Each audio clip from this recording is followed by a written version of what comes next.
morning, everyone. Before we begin, I want to introduce myself. My name is Jovana Blagovcanin. I am the Anti-Human Trafficking Manager at FCJ Refugee Center. Uh, Today, our session is going to be in English, but we will have a session available in Spanish next Wednesday on the 18th at the same time, 11 a.m. That link will be shared with you in the chat, and then also you can find it via our website. So today we're going to be looking at migrant rights and labor exploitation. I do want to note that the participants today are a bit of a mix of some migrants, some service providers, and community members. And so for that reason, the session today is going to be looking at a lot of different things that may be specific to your situation, or maybe won't be as relevant to your situation, but it is important information to know. I also do want to make the disclaimer that I am not an immigration officer, nor am I immigration lawyer or officer, nor am I an employment lawyer as well. So a lot of the information that we're going to be speaking about today is either provided from the government's website or resources about labor rights. And the other things about labor exploitation, human trafficking, is going to be directly from the work that we're doing in the field at FCJ Refugee Center. So those are things that we're seeing working with migrants. And I can answer questions to the best of my ability about your labor rights. But if I don't know the answer, I'm going to not give you the answer today, but I'll look into it and see how I can answer your question in the best way and connect with you after the session. So if you write in the chat, I may not be able to see it because I am sharing my screen, but I will do my best to answer questions through the chat, but you can also go on the mic and ask.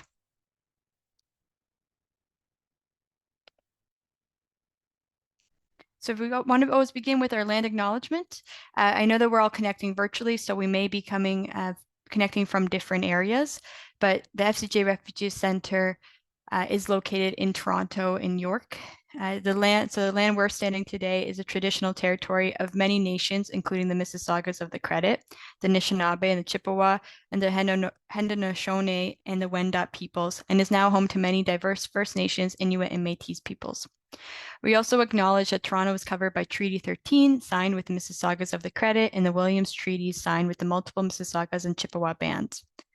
Your land acknowledgement may look different depending where you are connecting from.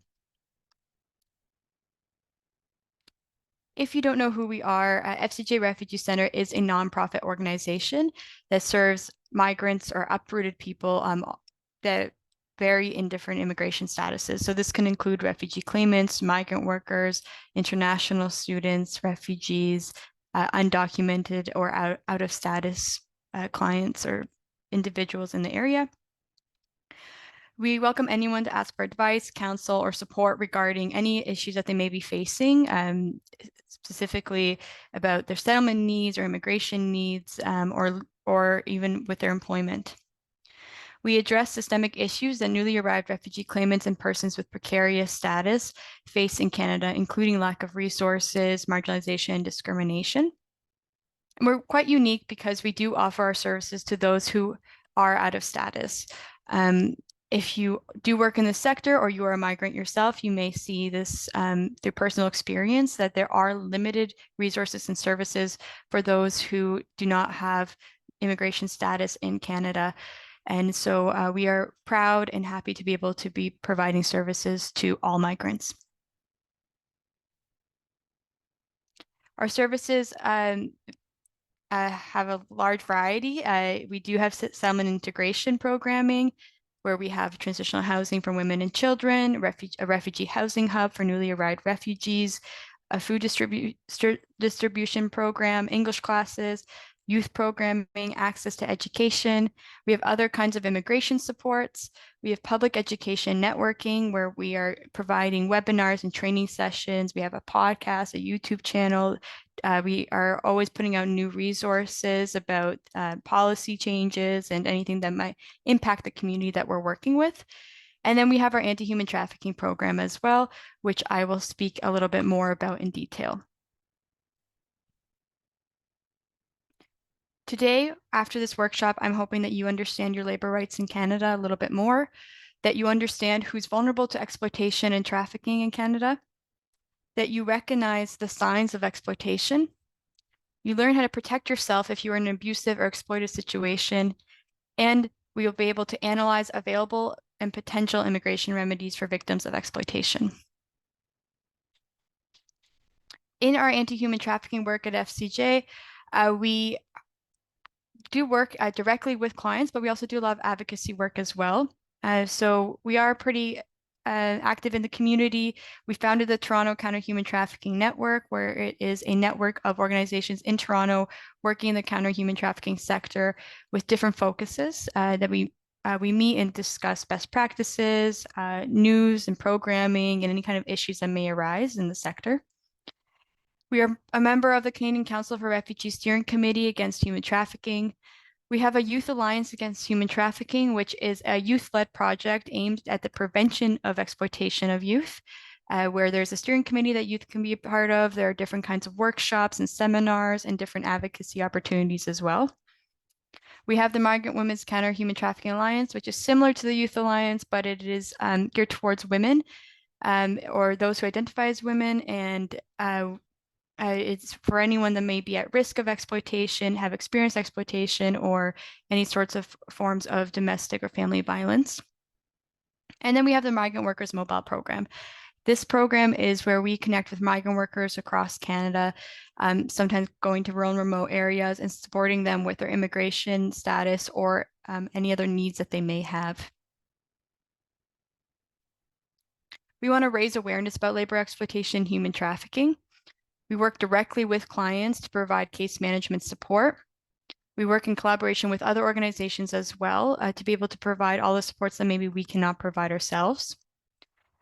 We want to prevent labor exploitation through raising awareness, through educating migrants about their rights in Canada and how they can protect themselves. And we want to respond to the lack of services, settlement, or legal support available to migrant workers who are exploited or at risk. So it is important to know, no matter what your status is in Canada, and specifically we're talking about Ontario today, that all workers in Ontario, regardless of your immigration status, have rights under the Ontario Employment Standards Act. And therefore, those rights must be respected. So you have rights as a worker, even in the following circumstances. Even if you are not a Canadian citizen, a permanent resident, or a holder of a work permit.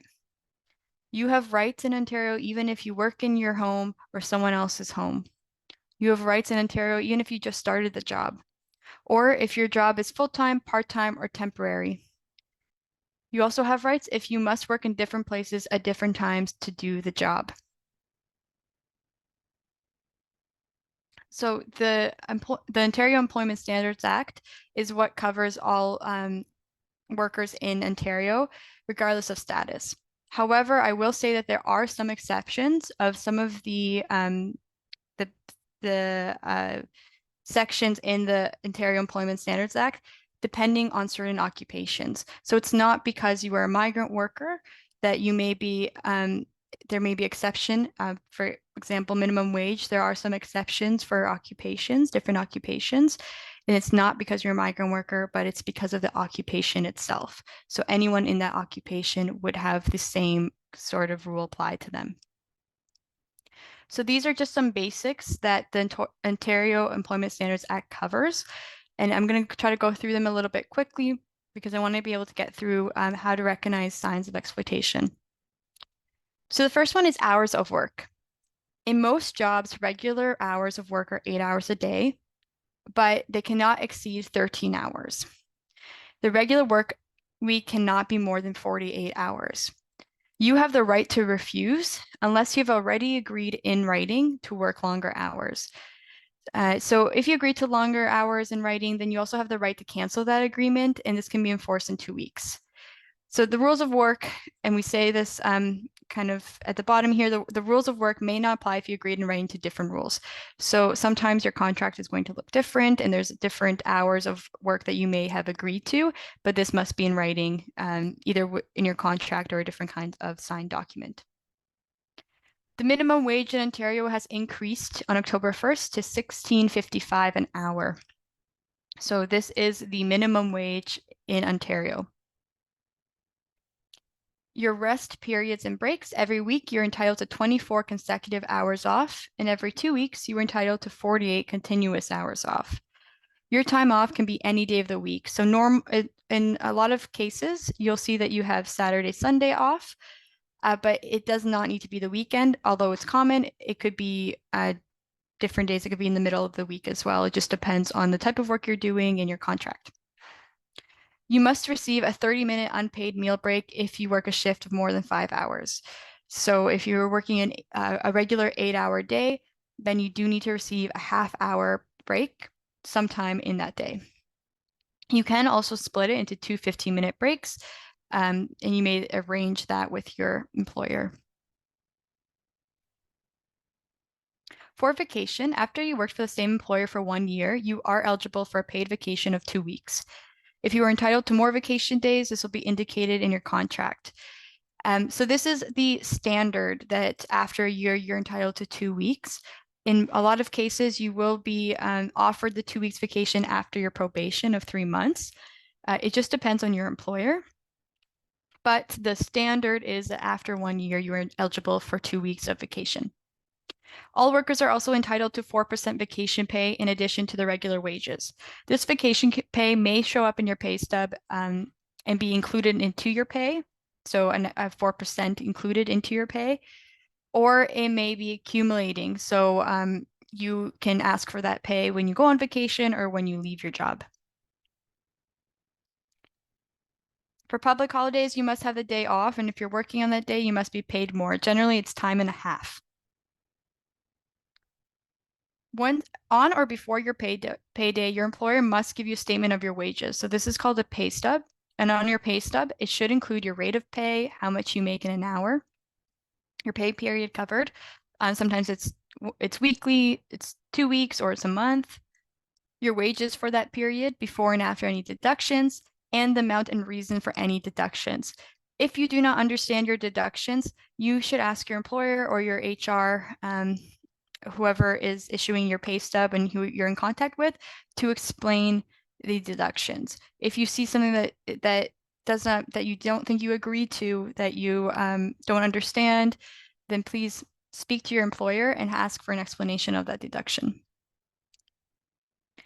Illness and emergencies. The Employment Standards Act calls time off for illness and other personal emergency as they call it personal emergency leave. You can take up to 3 days off each year as personal emergency leave. This can be because of your own needs or the needs of a family member. The 3 days off does not mean that they're paid. It just means that you can take those 3 days off without the risk of being let go. Some workplaces, and it is pretty common to get in your contract to get paid sick days. So you would have a number of sick days that they allow that you would be paid, that you can take off, and you would be paid for those days. It's not guaranteed, but you will find that some employers will provide that. So those were the Employment Standards Act that covers workers in Ontario. Now, if you are a temporary foreign worker here with a employer-specific work permit in Canada, you are also protected by federal laws. And so in Canada, the rights of all workers, including temporary foreign workers, are protected by law. So the Employment Standards Act will overlap with the temporary foreign workers' rights that you have federally. So your employer must give you a signed copy of your employment contract. They must pay you for your work as stated in your employment agreement, and they must give you information about your rights. So this is specific to temporary foreign workers. Your employer must also get and pay for private health insurance that covers your emergency medical care until you're eligible for OHIP. And your employer must make reasonable efforts to provide you with an abuse-free workplace. What your employer cannot do is force you to work if you're sick or injured, force you to perform unsafe work or work you're not authorized to do, especially because you have employer-specific work permits, so they cannot ask you to be working for an employer that you are not actually entitled or you're not actually authorized to work with, or work in a role that you're not authorized to work in. They cannot punish you for reporting any issues or concerns, and they cannot take your passport away. Your employer also cannot threaten you with deportation or violence. They cannot make you pay for your recruitment-related fees. So if you pay any fees to get the job or to come to Canada, your employer cannot make you pay for those recruitment-related fees if it was through the employer. They also cannot pressure you to work overtime if not stipulated in your contract. And they cannot take your work permit away, just like they cannot take your passport away. Those two documents should be with you, and your employer should not be asking for them. There are also some housing rights that are specific to the seasonal agriculture worker program and the low-wage agri-food stream. In the low-wage agricultural stream, your employer must provide you with housing or make sure that you can find suitable housing.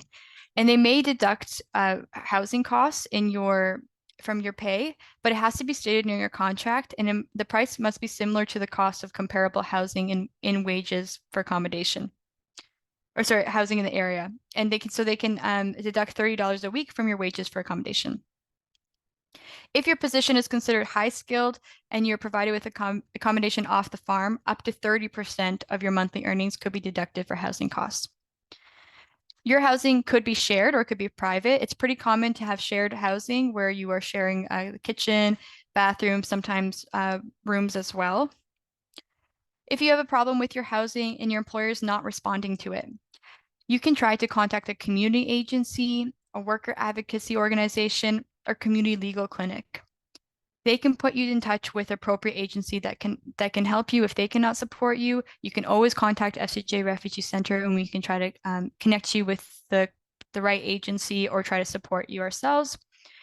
We have also heard of some workers contacting their embassies or the consulates, and that was a success for them. So they were able to actually get some changes in their housing. So there's definitely different ways to try, but connect with us and we can try to connect you with the right agency.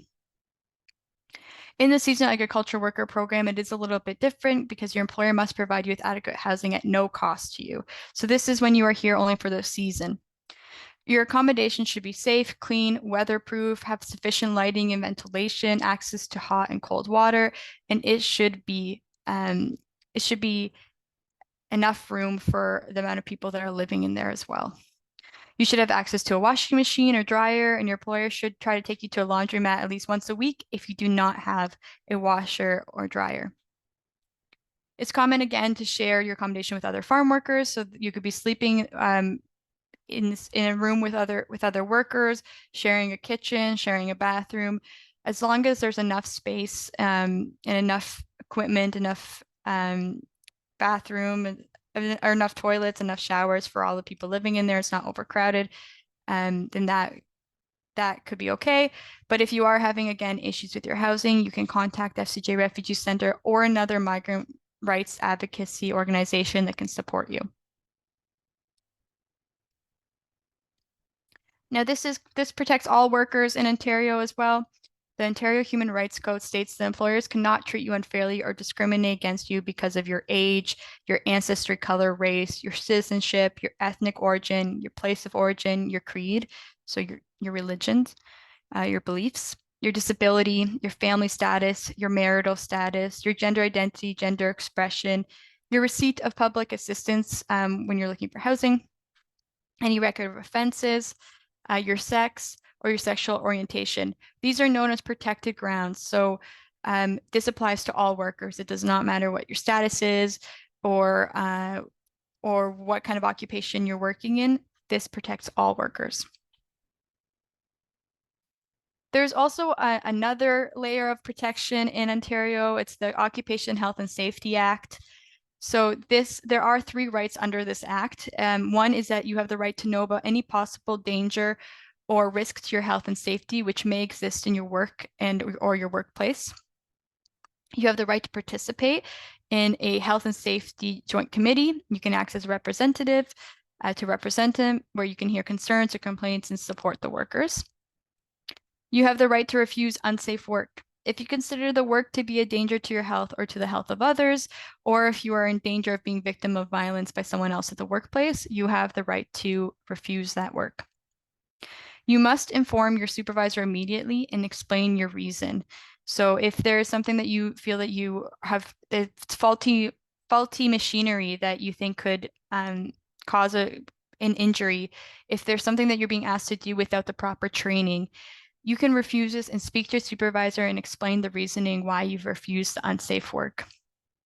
Your employer cannot fire you, send you back to your home country, or treat you badly in any way for refusing to do dangerous work. This means the employer cannot take a reprisal against the worker for exercising their rights. It is also important to note that violence and harassment, verbal and physical, are not permitted in the workplace either. If you get injured or fall sick at work, then you need to report this immediately to your supervisor. You want to receive medical treatment or an opinion from a doctor as soon as you can. And you may be eligible to receive benefits from the Workplace Safety Insurance Board, WSIB.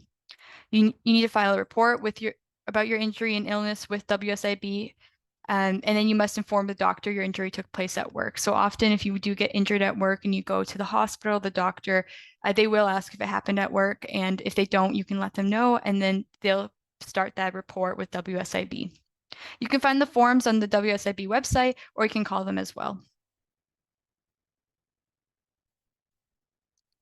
If your employer fires you without cause, so this means without having a reason that, let's say, saying that you're not doing a good enough job, or that you've gotten too many notices, too many write-ups, then they need to provide you with reasonable notice.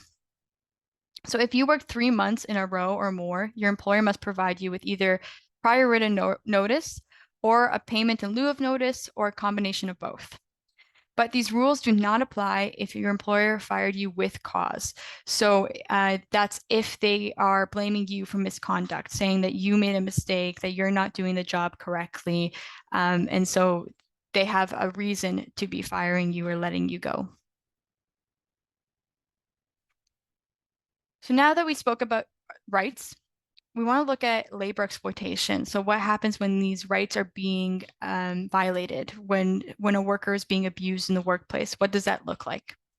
So first, it's important to know that can happen in any industry. It can happen in agriculture, sex work, domestic work, hotels, restaurants, beauty industry, construction industry, cleaning. But these are some common indicators that may mean that there is some exploitation going on. But it's also important to note that sometimes these indicators may not mean that there's exploitation going on in the workplace, because some of these things may be reflective of just the job itself. And I'll give a little more detail when I get to one of those indicators. So one indicator might be that they're not free to come and go as they please. They may find the work differs from what was originally promised by employers. They may be unpaid, paid very little, or only paid through tips. They may work excessively long hours, unusual hours. So the usual hours is one where I would say this could be the result of the job itself. So if they're working nights, late nights, that doesn't necessarily mean that they're being exploited. It might just mean that those are the hours of work. But it is important to know if somebody's working, or if you are working excessively long hours, and if you're hardly receiving any breaks within those hours. You may not be given health or safety training or any protections. They may live in poor or substandard housing. They may have few or no personal possessions, or no control of their own money, or no control of their own personal identification documents. Remember, we said that your employer cannot take your work permit or your passport.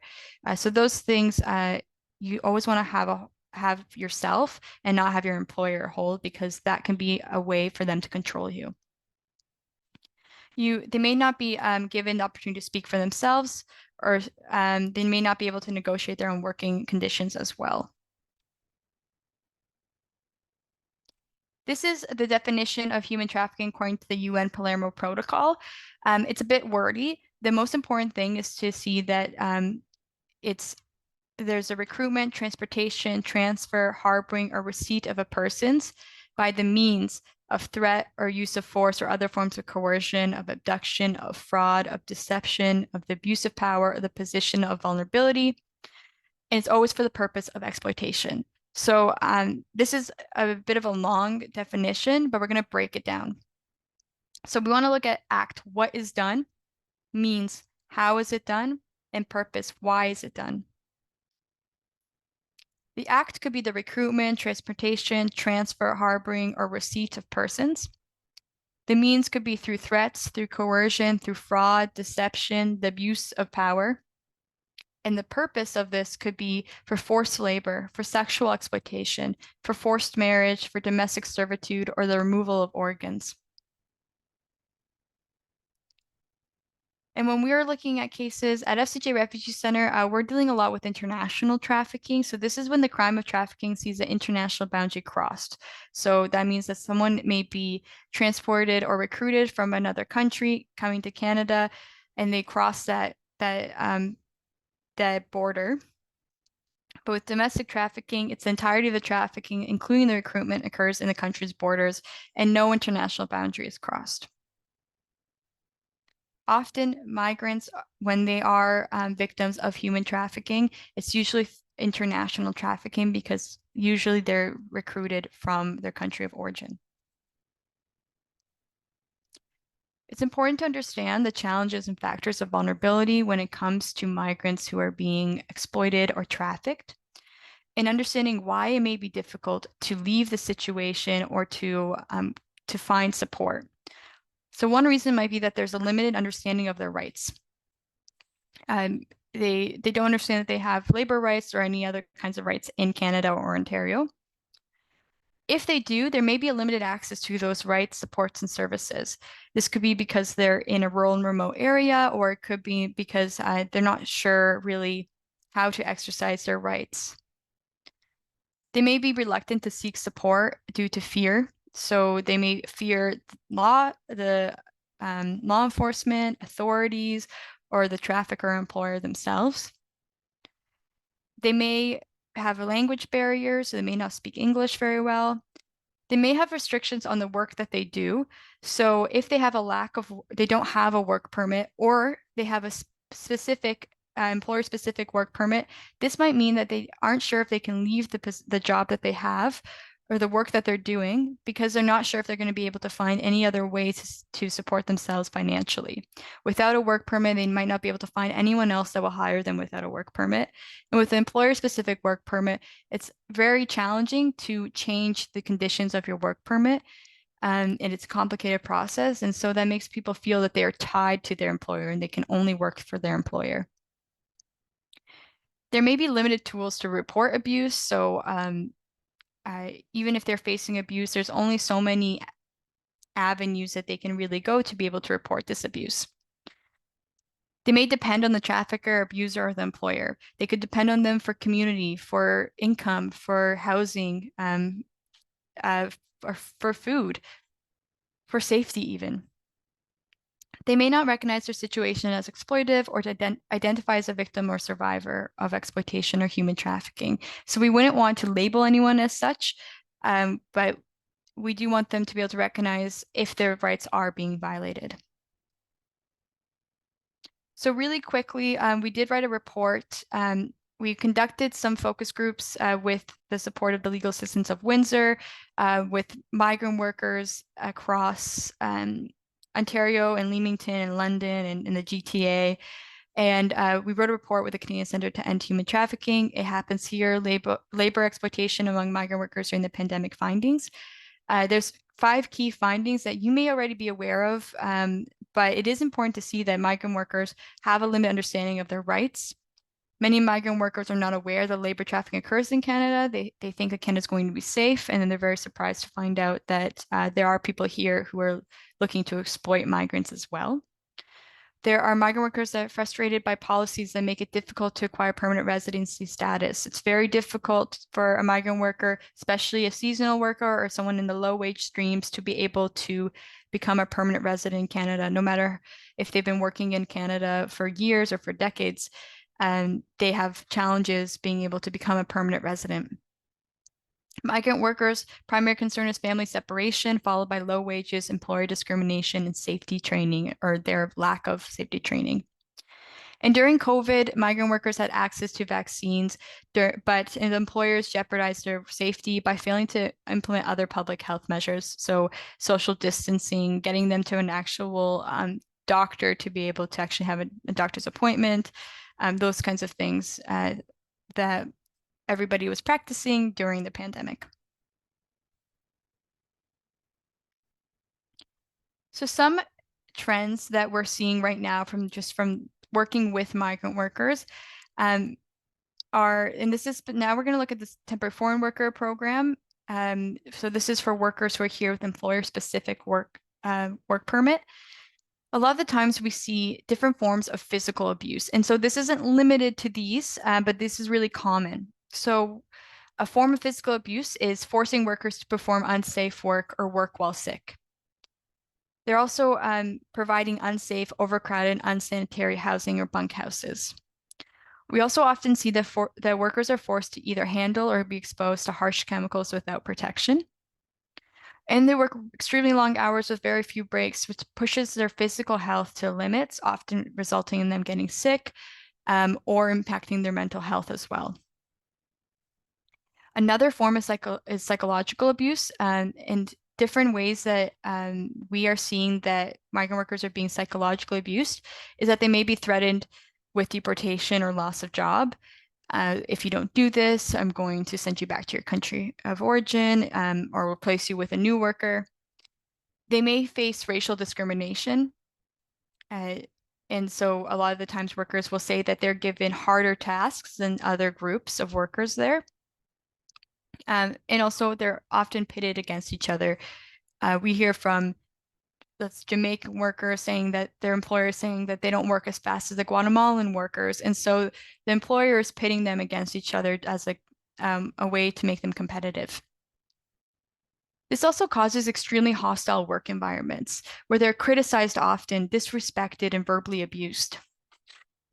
And another thing we see is treating workers as property, lending workers to other farms that may need extra workers, setting unrealistic production goals, making the workers have to work quick with no breaks, trying to meet some sort of quota that is very difficult to treat as if they were machines.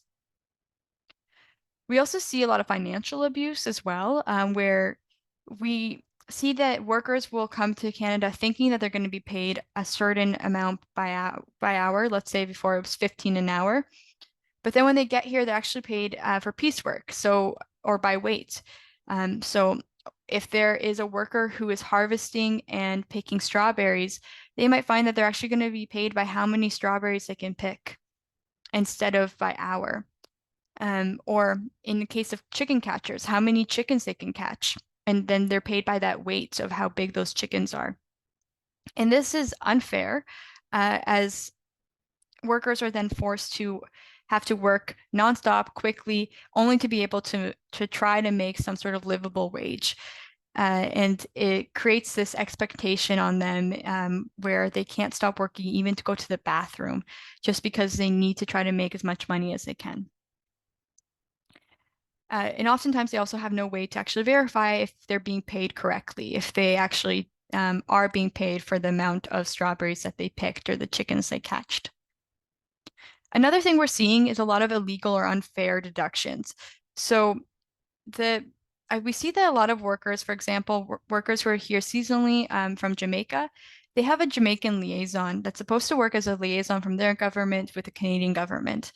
And while this is not illegal to charge, it's actually stated in the contract that the employer can charge for this government service. We say it's unfair because oftentimes when we ask, well, did you speak to your Jamaican liaison officer? They will say that they did, and the liaison officer sided with the employer and said, if you don't want to do this, then we'll just replace you with another Jamaican. And we see this often and hear this from migrant workers. And so we list it as an unfair deduction because the worker is paying for the service that's not benefiting them at all. We also find that there's a lot of advance payments. So workers come to Canada often without even knowing what they need for the work. So they just know they're going to be doing farm work, and no one tells them what kind of equipment or what kind of clothing they're going to really need until they get here. And now they're given an advance to go get those materials or that equipment, and then they're paying off that advance later. We say this is unfair because if the employee or the worker was able to actually know what they need to be able to succeed in Canada before coming to Canada, they could get those equipments or that material before coming to Canada and probably at a much cheaper price where they don't feel like they need to work off a certain debt to the employer. Other abuses that we're seeing that fit in some of these categories or maybe don't is that workers are provided contracts and documents in only English or provided a new contract once they actually come to Canada. So they sign one before coming to Canada and then they get a new contract when they arrive here that is different from the contract that they signed. And they've already came to Canada, they've paid money to come to Canada, and so they really have no option but to sign this new contract. They may be provided very little amount of free time. So even if they have a day off on Sunday, sometimes they're told that they can't leave the bunkhouse or they have no way of getting into town because it's quite rural and the employer refuses to take them. The employer also sometimes offers no assistance to access doctors or grocery stores or other essential services, especially for those that are in small farm towns where there's no public transportation and it would be expensive to take a cab, and sometimes there's no cabs available anyway. We see that a lot of workers are facing issues with getting the employer to actually bring them into town. And we also do see cases of sexual harassment and abuse by colleagues or supervisors. And this would be considered sexual abuse as well. So that was specifically about the temporary foreign worker program, what we're seeing happening within that program. So those are workers that are tied to their employer through employer-specific work permit. Now we're going to look at labor trafficking. So this could happen to a temporary foreign worker, but it could also happen to anyone that might have precarious status. So a visitor, international student, someone out of status, a refugee claimant. So oftentimes the recruitment is happening either before they come to Canada or in Canada.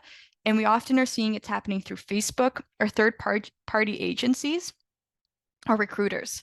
So third-party agencies could be a travel agency, a legal clinic in the country of origin. But we do see a lot of things posted on Facebook, job advertisements. But we're also, on the other hand, we're also seeing workers warning each other about abusive or exploitative employers through Facebook as well. The victim may pay large fees for the recruitment or some sort of complete package. So they're told if they pay a certain amount of money, they're going to get a work permit, they're going to get their flights, they're going to have housing, and they're going to have a job. So they pay this fee to be able to come work in Canada. And then other coercive and deceptive practices may be in play. They are probably promised a new life in Canada. They probably promised work permits or any other kind of documents. Maybe they're told that they're going to reunite with their family. You can bring your family later. Once you're here, you'll be able to bring your wife and your kids. They probably offer good pay and housing, and they may even be offered education. You'll be able to study here. Your kids can study here. You can have a new life. Once the person is in Canada, that's where the controlling starts to happen, where they may be instructed to make a refugee claim to enter Canada, because even as a visitor, if you have the correct visas or ETA, you might still be refused at the border as a visitor. So they may be instructed to make a refugee claim so that they can enter Canada. And then they may be told to also delete all messages regarding their recruitment. Often, they're placed in overcrowded and unsanitary housing and charged monthly rent, and this rent can vary, $500 to $700 each. Their passports may be confiscated as insurance. So they may say that I need your passport to make sure that you are going to work for me.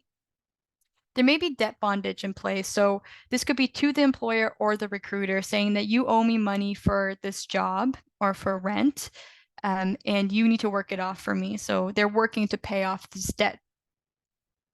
There may be other fear factors to make the victim feel afraid of the trafficker or authorities. So either they could say that the trafficker can tell the worker that they've violated immigration laws. You're working without a work permit, so if you leave, you're going to be arrested and you're going to be deported. Or they may use direct and indirect threats to make the victim fear leaving or seeking support. They may brag about the power they have in Canada, the connections they have in their country of origin, or some sort of connection to any sort of cartels or gangs. And they may be confined to remote areas with limited access to services, information, and or unable to move around freely. So even if they can see that they've been lied to, that their situation is exploitative and they want a way out, they may feel forced to stay because they don't know where to access services, they don't know how to get information, and they've already been told that they should fear authorities and they should fear law enforcement. And so the ways that someone is forced into labor, they could be working in agriculture, hospitality, cleaning, landscaping, or any other kind of service work. The work they're doing may intersect with sex trafficking or sex work. They may not be paid directly by their employer, or they may not be paid at all. So they may be doing landscaping for an employer, and that employer is paying their trafficker, and the trafficker is paying the worker. And so they're not getting the money directly, they're getting whatever money is left over after their trafficker or their recruiter has made deductions. And the victim may not feel that they have a choice to leave. As I mentioned before, they depend on the income. They may be scared and they don't know where to turn. So this is an example of a case where there were a group of workers from Mexico that were recruited through a travel agency that offered good pay, housing, and work permits in Canada.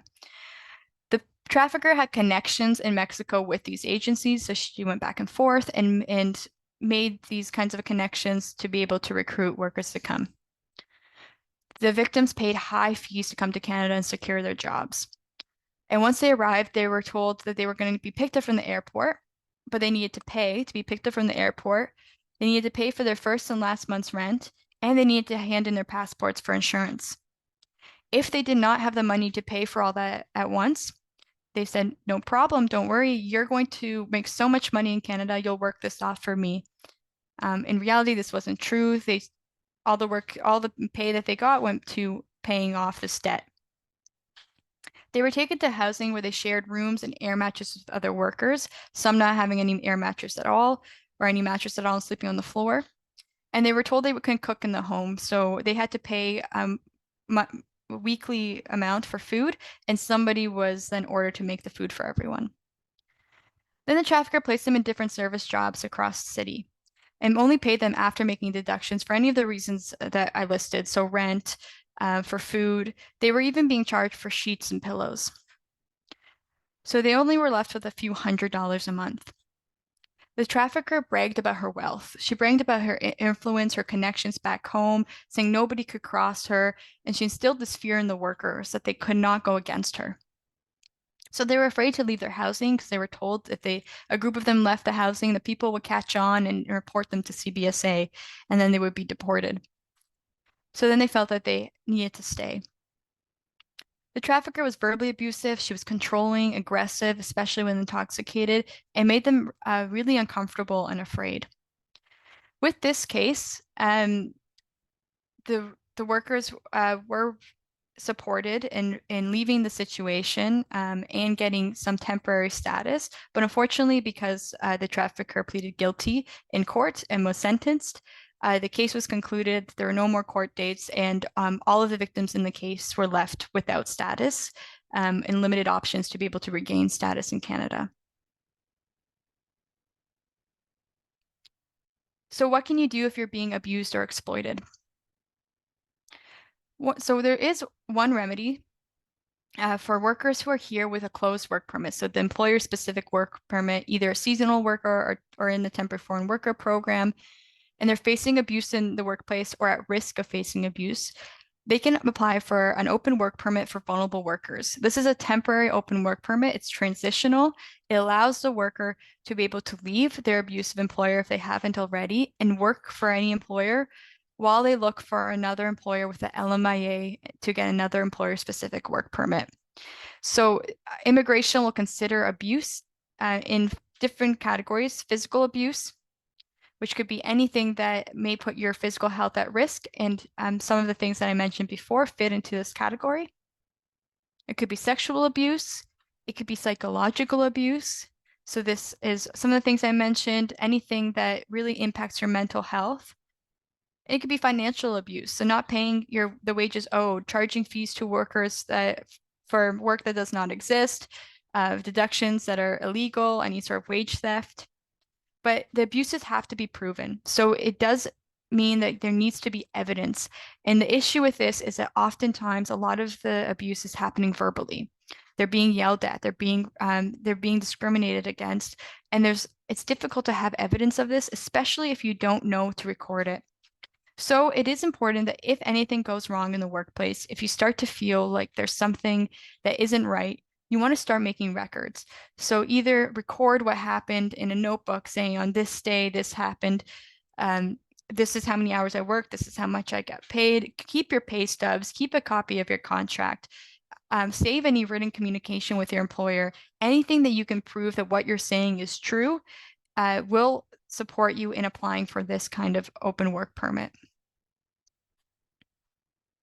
So if it's approved, it would be issued for 12 months, but it cannot be renewed. So as I said, it's transitional. It allows you to work for a new employer while you're looking for a new labor market impact assessment approved employer that can get you an employer-specific work permit.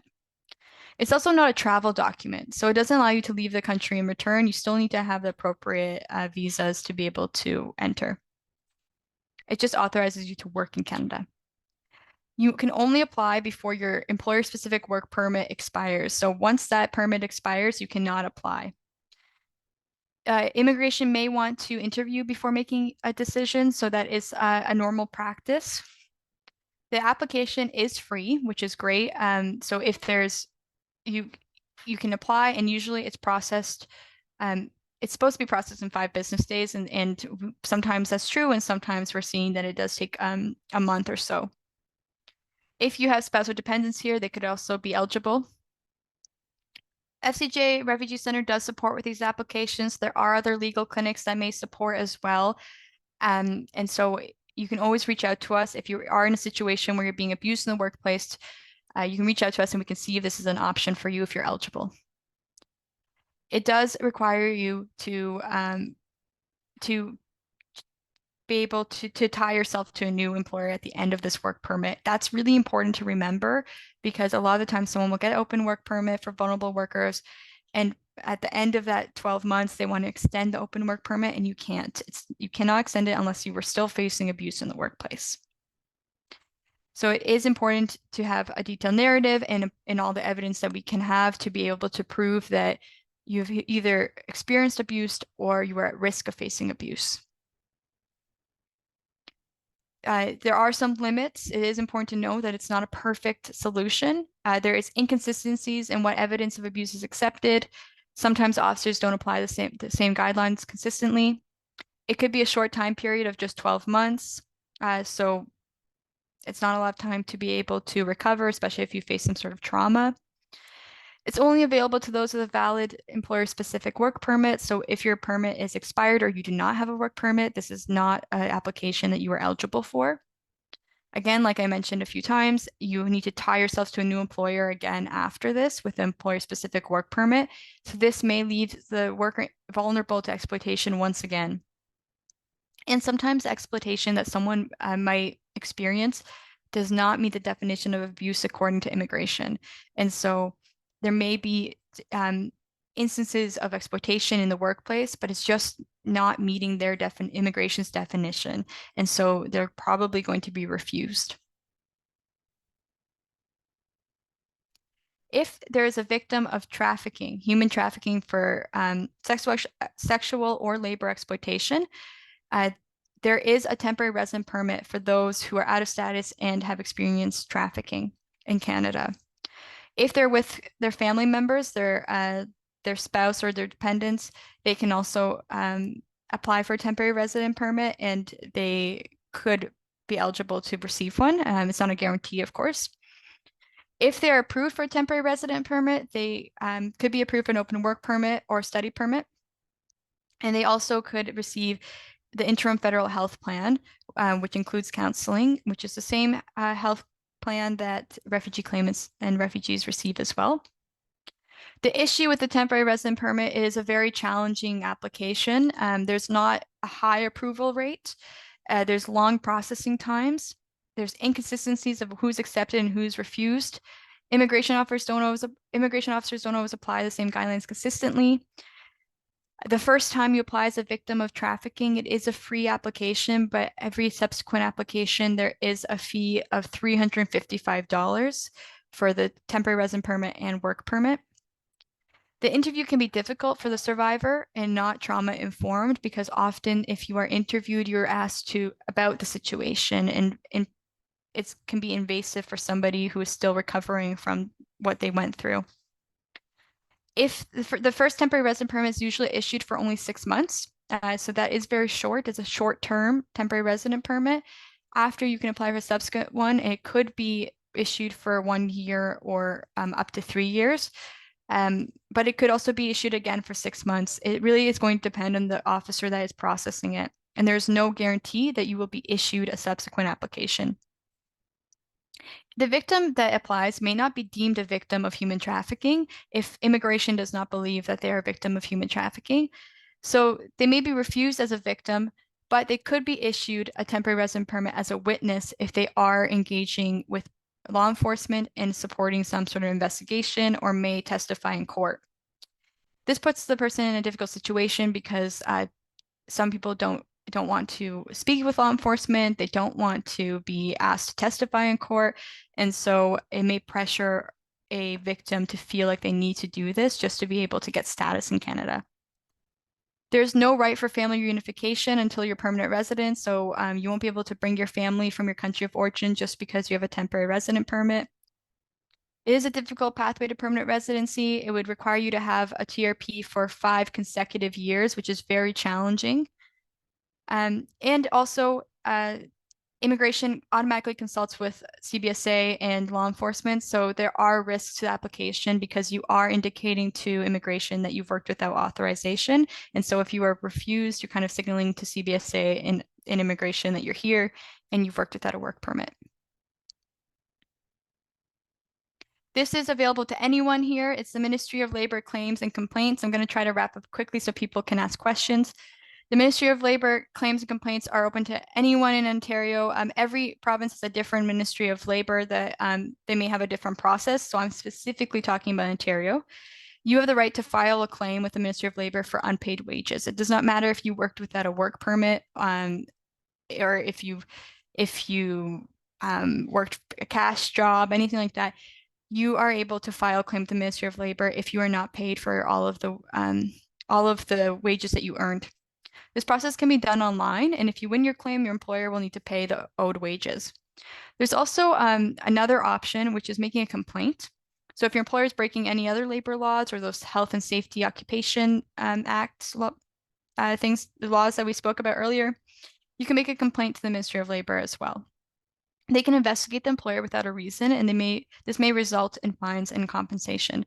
So there is a unit, the Divisional Intelligence Unit in Ontario, that will do that investigation and may result in some sort of compensation. There are additional supports that someone may need, which goes beyond immigration. It could be housing. They may want to talk to law enforcement, settlement, immigration, legal and court support, trauma counseling, healthcare, and employment. One organization may not have all these supports available, but it is important to know where you can refer someone for those supports depending on the individual's need.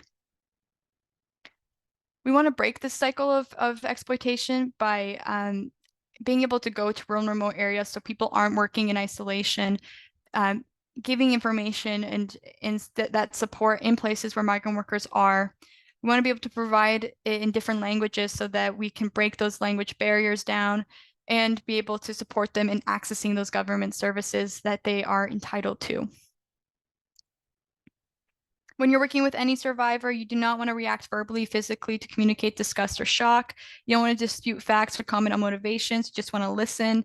You don't want to expect the person to recognize their situation as exploitive or see themselves as a victim in need of rescuing. And we don't want to assume the sole responsibility for meeting the person's needs. We want to know where that we can refer them for additional supports. And you definitely do not want to make promises you cannot keep because you're trying to build trust and make them feel safe getting support from you. You can be non-judgmental, listen, don't make assumptions, check yourself, know your own triggers. Are you tense, resistant, or uncomfortable with a subject? You can believe them, you can ask if they're safe or what would make them safe. You can allow for choice. So give all the options available to them and allow them to choose for how they want to move forward. And if you don't have the answer, with their permission, you can ask others, reach out to other supports and try to figure it out for them. There are some advocacy opportunities and resources that are available for migrants and for service providers, community members. The Migrant Rights Network does have the Status for All campaign that you might have been seeing. It's more of a movement now asking for status for all migrants, a regularization program so that there are no undocumented people in Canada. There's the Open Work Permits Now campaign asking to eradicate the closed work permits and only have open work permits so people have the freedom to leave an employer if they choose to do so. There are other resources like the Caregivers Action Center, the Workers Action Center, and the Justicia for Migrant Workers that all are supporting migrant workers. And you can become a member of them and get different kinds of, and do advocacy work with them as well. We have the Youth Alliance Against Human Trafficking if you're a youth and want to join. And we have the Counter Human Trafficking Women's Alliance for women as well. And I'm hoping that this leaves enough time for questions. So if you want to connect with us, this is our WhatsApp. And this is also our emails, our social medias. If you have a question that you want to talk on one-on-one with, then I can definitely talk to you after this as well. You can just connect through that. So thank you, everyone. And does anyone have any questions at all? I know this is a lot of material to get through.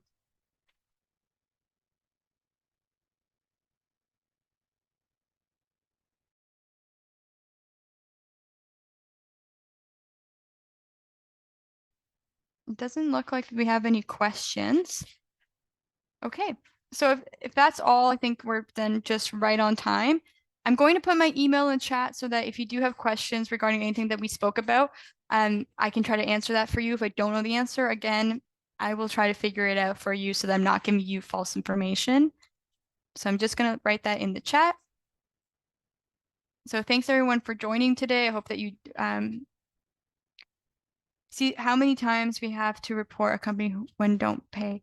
So Ansel, if you're talking about labor claims, you can make one, you don't need to make several claims, but the process does take it can take a lengthy amount of time. So it's not immediate. If you make a claim to the Ministry of Labor, they do need to investigate, and then they need to, if they find that you're correct and they're in your favor, then they need to give notice to the employer, and then the employer could appeal it. They can respond to it and say that you were never an employee for them or whatever reason, or if they can argue that they did pay you, and it can go back and forth. And the Ministry of Labor cannot pay you until the employer pays. So it can take a longer time. Another resource is the Workers Action Center. They're a great resource where they can also support you in different ways, where they can put pressure on the workers or the employer to pay you, and support you in filing a claim as well.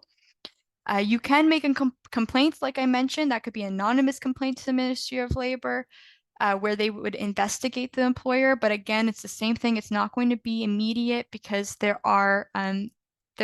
could go back and forth, and again, the employer could appeal the decision. Okay, I think if that's all, then thank you everybody for joining today. And again, please contact me if you have any other questions specific to any of the things that we spoke about today.